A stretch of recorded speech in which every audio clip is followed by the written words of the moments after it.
mọi người, rất vui được gặp lại tất cả các bạn trong chương trình Mèo cắm hoa. Gặp lại mọi người ở phần 2 hôm nay. Bi xin hướng dẫn mọi người kỹ thuật vô giấy một bó hoa dáng dài, bó hoa đại biểu hoàn chỉnh với hoa hướng dương nha các bạn. Nguyên liệu Bi chuẩn bị gồm có cốt bó hoa hướng dương. Bi đã hướng dẫn mọi người cách bó một bó hoa hướng dương hoàn chỉnh với lá đinh lăng ở clip phần 1. Ribbon, giấy bóng kiến, giấy ráp, và mọi người đừng quên kéo cắt giấy và kéo cắt ribbon nha các bạn. Thì vẫn như thường lệ, để mọi người bó một bó hoa và nó giữ được nước tươi khi mọi người đem đi tặng, thì mọi người phải có bông gòn bọc nước nha các bạn. Các bạn phải bọc bông gòn và bọc nước ở phía dưới phần gốc bó hoa để bó hoa được tươi. Nhưng clip này Bi chỉ hướng dẫn các bạn nên Bi không dùng bông gòn và bọc nước nha các bạn.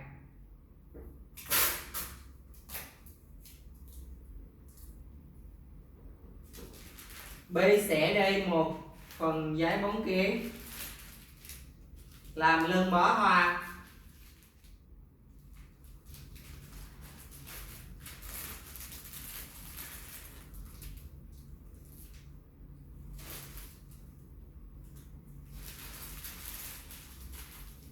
Khi vô giấy các bạn nhớ phải canh chỉnh giấy cho thật đẹp trước khi mình quấn băng keo nha các bạn.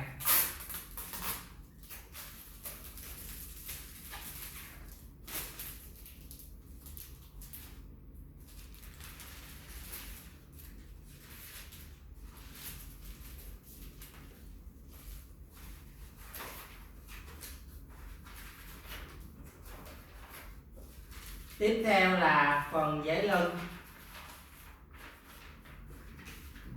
Vì đây là bó hoa dạng dài nên phần giấy lưng các bạn cho nó nhô cao lên cho Bi một xíu. Đây các bạn, bó đại biểu và bó dạng dài các bạn phải cho giấy lưng cao hơn mặt hoa một xíu. Các bạn cố định lại cho Bi.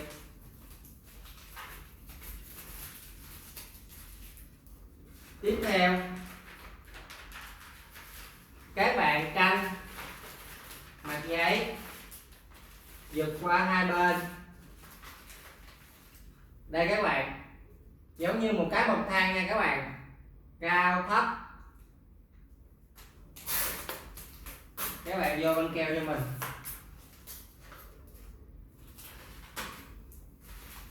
Và tiếp theo tuần tự một cánh còn lại cũng vậy các bạn. Các bạn cũng canh cho Bi cao thấp nha các bạn.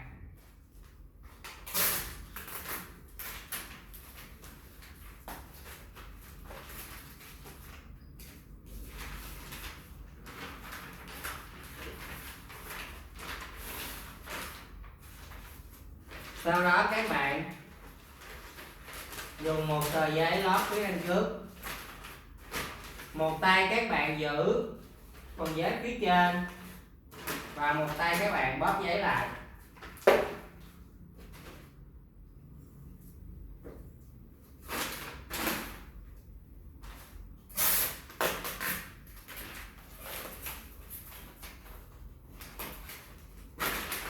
Sau đó các bạn bóp phần gốc gọn cho mình.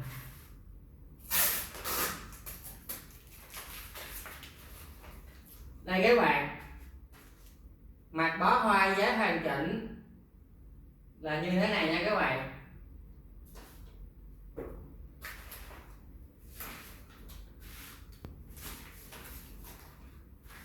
Các bạn chuẩn bị cho mình một tờ giấy đáp lớn để làm giấy kết thúc.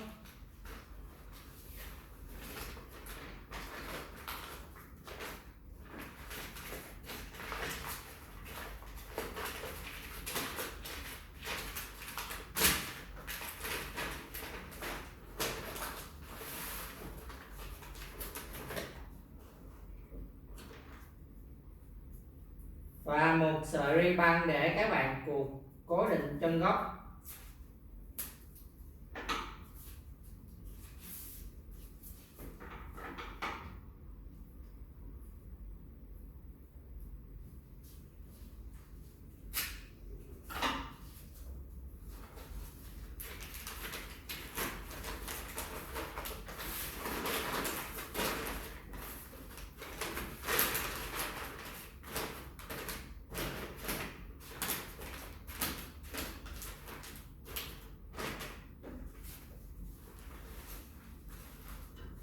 Sau khi kết thúc, các bạn phải cột chặt phần chân bó hoa cho bó hoa nó cố định nha các bạn.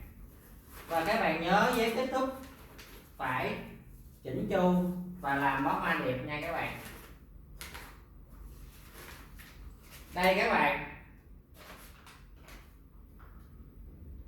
mặt bó hoa dáng dài bó đại biểu hoàn chỉnh là như thế này nha các bạn. Sau khi vô giấy, các bạn nhìn kỹ mặt hoa và mặt giấy, giấy lưng, giấy cánh hai bên, giấy lót phía trước và giấy kết thúc. Các bạn chỉ cần khoảng 4 tờ giấy là các bạn đã bó xong một bó hoa đại biểu như thế này nha các bạn. Sau đó mình làm nơi trang trí.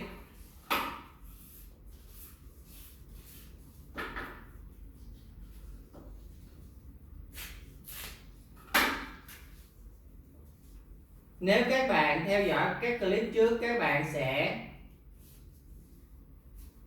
biết được kỹ thuật làm nơ nha các bạn.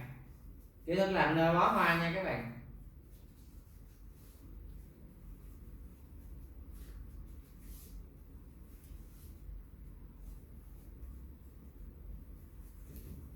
Đây các bạn, phần nơ đã hoàn chỉnh.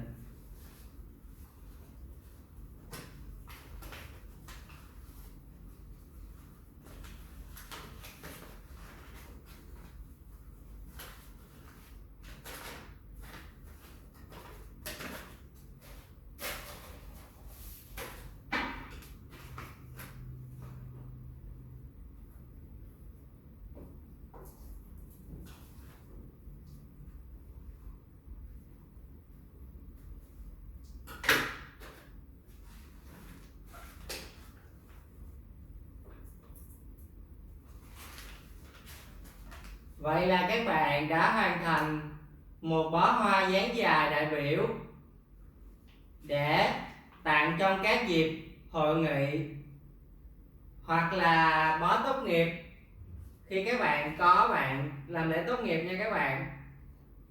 Bi hy vọng tất cả mọi người đều có thể thực hiện được một bó hoa hướng dương như thế này và rất mong mọi người ủng hộ.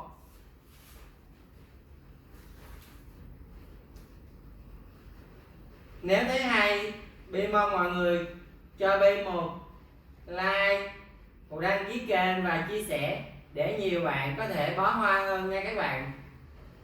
Cảm ơn mọi người đã quan tâm theo dõi. Xin chào và hẹn gặp lại tất cả mọi người trong clip tiếp theo.